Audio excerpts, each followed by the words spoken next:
तो हेलो दोस्तों, पिछले कुछ वीडियो में हमने इलास्टिक डालना तो सीखा है, लेकिन बॉडी में इलास्टिक का मार्जिन रख के ही सीखा है। आज डालेंगे कि अगर अलग से बेल्ट लगा के इलास्टिक डालना पड़ जाए तो कैसे लगाया जाता है। अगर आप बिना स्किप किए इस वीडियो को देखेंगे तो मैं पूरा गारंटी लेता हूँ कि आप भी प्रोफेशनल जैसे ही इलास्टिक डालेंगे। तो सबसे पहले देख लेते हैं इलास्टिक। मैंने ये 1 इंच का लिया है, इलास्टिक थोड़ा हार्ड है, ठीक है। अब इसके लिए मैंने जो कपड़ा लिया है, जो पट्टी लिया है, आड़ा में लिया और ये 3 इंच का लिया है, ठीक है। 1 इंच का इलास्टिक, हाफ इंच का मार्जिन इधर और इधर, और इलास्टिक के दोनों तरफ 1-1 इंच मार्जिन, यानी टोटल 3 इंच, ठीक। अब बेल्ट को मैंने इस तरह से आड़ा में लिया है, ठीक। आड़ा में ही लेना है, बेल्ट अक्सर आड़ा में ही लगता है। अब इस तरह से बॉडी को बिछा के सबसे पहले बॉडी का मेजरमेंट कर लेंगे, बॉडी है कितना। तो ये मेरा 13 इंच है, तो 13 इंच है ये। तो बेल्ट को भी 13 इंच पे ही काटेंगे हम, ठीक है। अब ये देखिए, बेल्ट को मैंने 13 इंच पे रख के इस तरह से इसको काट देना है बेल्ट को। उसके बाद मार्जिन लेंगे ताकि बेल्ट मेरा छोटा हो जाए 2 सूत एक तरफ से, यानी टोटल में हाफ इंच में। अब इसको जोड़ देंगे, जोड़ के अब इसको चीरना ज़रूर है इसको, ठीक है। इस एक तरफ मार्जिन नहीं गिराना है।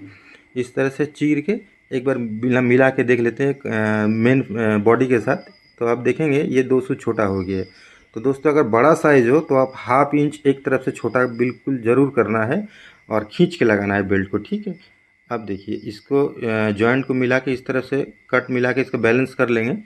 अब जॉइंट जो होता है, अगर एक बेल्ट में एक तरफ जॉइंट है तो आप उसको बैक साइड में जॉइंट को डालें, सामने में नहीं डालना चाहिए। इस तरह से चीर के बैक में ही डालना है, सेंटर बैक में, ठीक है।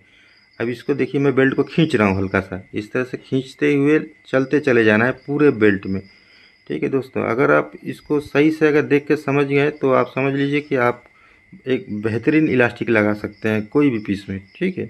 पर ध्यान रखना है, साइज़ जितना बड़ा होता जाएगा उतना ही बेल्ट थोड़ा सा छोटा होता जाएगा। हाफ इंच हो सकता है, 5 सूत हो सकता है। ये देखिए, हल्का हल्का नम ये आ गया है, ये सही है। बेल्ट में नम नहीं आना चाहिए। अगर बेल्ट में नम आ गया तो आप मान के चलिए आपको बेल्ट इलास्टिक डालने में बहुत दिक्कत होगा, और हो सकता है बेल्ट में आपको प्लेट भी डालना पड़ जाए, तो वो गलत होता है, वैसा नहीं होना चाहिए। अब इस तरह से जो हाफ इंच का मार्जिन हमने रखा था, इस तरह से इसको पूरा फोल्ड करते हुए एक बराबर चलते चले जाना है। अब आप देख सकते हैं कि मैंने नीचे का कपड़ा हल्का सा खींच रखा है बॉडी को, और ऊपर वाले बेल्ट को नम देते हुए जा रहा हूँ। ये देखिए, नम है ये, ठीक है। इस तरह से देते हुए चलते चले जाना है, और कोशिश करें दोनों तरफ लब बराबर हो।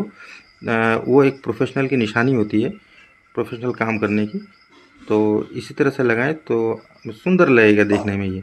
अब इस तरह से इसको मिला के खींच के बीच में एक सिलाई लगा देंगे। तो दोस्तों, आपको अगर मेरा वीडियो पसंद आए तो प्लीज़ लाइक, कमेंट।